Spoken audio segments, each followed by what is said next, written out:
თავდაპირველად დავიწყოთ საქალაქო სასამართლოს მოსამართლის გადაწყვეტილებით, მიუხედავად იმისა, რომ დღეს დაცვის მხარემ შუამდგომლობა დააყენა აღკვეთი ღონისძიებების შეცვლასთან დაკავშირებით, მოსამართლემ არ გაიზიარა დაცვის მხარის შუამდგომლობა და გიორგი მალანია კვლავ პატიმრობაში გაუშვა. რამდენიმე საათის განმავლობაში გრძელდებოდა სასამართლო პროცესი, რომელიც შემდგომში უკვე არსებით განხილვაზე გადავა და არსებითი განხილვის პროცესში უფრო მეტი დეტალი გახდება ცნობილი, თუ რა მტკიცებულებები აქვს სახელმწიფო ბრალდებას არასრულწლოვანი 17 წლის მოზარდის წინააღმდეგ. მედიასთან რამდენიმე წუთის წინ გააკეთა კომენტარი შინაგან საქმეთა სამინისტროს ყოფილმა მაღალჩინოსანმა მერაბ მალანიამ, რომელიც ამბობს, რომ ბრალდების მხარემ ამ პერიოდის განმავლობაში ვერ წარადგინა პირდაპირ მტკიცებულებები, რომელიც მისი შვილის ბრალეულობას დაადასტურებს. მეტიც, მალანია ამბობს, რომ ერთადერთი მტკიცებულება ეს არის გიორგი მალანიას მობილურ ტელეფონში შემავალი ზარი, რომელიც განახორციელა ერთ-ერთ მსჯავრდებულმა. მან კითხა გიორგი მალანიას რა მისამართზე მდებარეობდა გიგა ავალიანის სასწავლო ცენტრი და ეს ინფორმაცია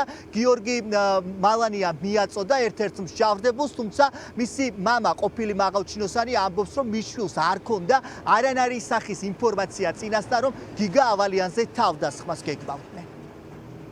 არ ვეთანხმები არც შეუწყობინებლობას და არც ამ დამძიმებულ მუხლს, ეს სისულელეა, პირდაპირ ვიტყვი.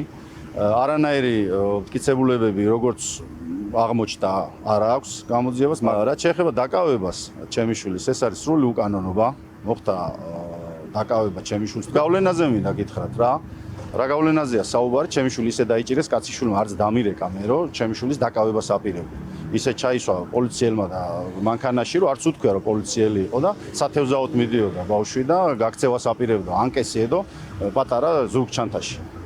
ხო და ისა გაქცევაზე და რაღაც რას უკავშირებდა რეზონანსული საქმეა და ვერ გაუძლო წნეხს პროკურატურამ საზოგადოების გარკვეული ნაწილის, ვისაც პირდაპირ ვიტყვი რა, ჩემი შვილის სისხლის წყურია.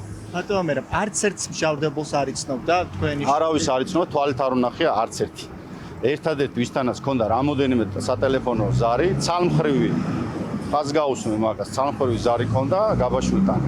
ისიც იმიტომ, რომ ნიაკოს შეყვარებული იყო და ესე იმაში მოძებნა ინსტაგრამზე და შენ ნომერი მინდა და როგორც ხდება რა და სავარაუდოდ თქვენმა შვილმა არ იცოდა ამ თავდასხმის ორგანიზების შესახებ, თორემ ვიღაცას მაინც ეთყოდა, რადგან მხოლოდ ერთი ზარი ფიქსირდა. რა თქმა უნდა, ნახეთ რა ხდება, რამდენიმე ზარი დაფიქსირდა და მე გეტყვით რა ამაზე, იმიტომ რომ წავა ეხლა განხილვა ამ თემების და მე მოგახსენებ.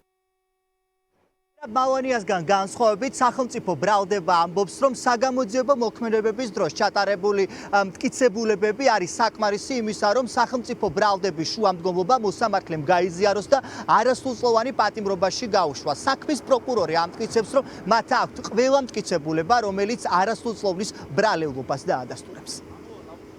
სასამართლომ ასევე განიხილა აღკვეთი ღონისძიების გადასინჯვის საკითხი და გიორგი მალანიას მიმართ შეფერდებული აღკვეთი ღონისძიება პატიმრობა დატოვა უცვლელი და დაცვის მხარეს ასევე ჰქონდა შუამდგომლობა დევნის შეწყვეტის თაობაზე, თუმცა სასამართლომ აღნიშნული შუამდგომლობა არ დააკმაყოფილა და საქმე არსებით განსახილველად გადაეცა სასამართლოს. მტკიცებულებებს რაც შეეხება, ეს არის ძირითადად მშავდებულ ალექსანდრე გაბაშვილსა და გიორგი მალანიას კომუნიკაციის ამსახველი ზარები. ბრალდების მხარეს მიაჩნია, რომ გიორგი მალანიამ იცოდა ამასთან დაკავშირებით, იმიტომ რომ მანამდე ისინი ერთმანეთისთვის უცხო ადამიანები იყვნენ, საერთოდ არ იცნობდნენ ერთმანეთს და გიორგი მალანიამ იცოდა, რომ ნია იმნაძეს ჰქონდა პრობლემა მათემატიკის მასწავლებელთან კერძოდ ნია იმნაძისგან გადმოცემით მან ბევრი ინფორმაცია იცოდა, რაც ასახავდა ვითომდა მასწავლებლის მხრიდან აღნიშნული არასრულწლოვანი სექსუალურ შევიწროებას. ეს იცოდა თავად ნია იმნაძისგან გადმოცემით.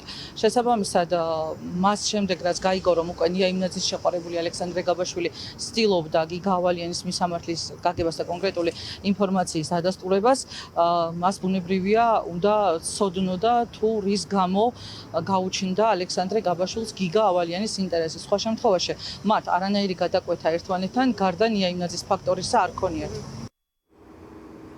გიორგი მალანიას სისხლის სამართლის საქმის განხილვა არსებით განხილვაზე გადავიდა, რაც იმას ნიშნავს, რომ შემდგომ პროცესებზე უკვე სახელმწიფო ბრალდება და დაცვის მხარე სასამართლოს წინაშე წარადგენენ იმ მტკიცებულებებს, რომელმაც უნდა დაადასტუროს გიორგი მალანიას ბრალეულობა და ასევე უდანაშაულობა. შემდგომი პროცესი უკვე 17 აგვისტოს საქალაქო სასამართლოში განახლდება. პირდაპირ ეთერში ირაკლი ბახტაძე საუბრობდა. მადლობა ირაკლი.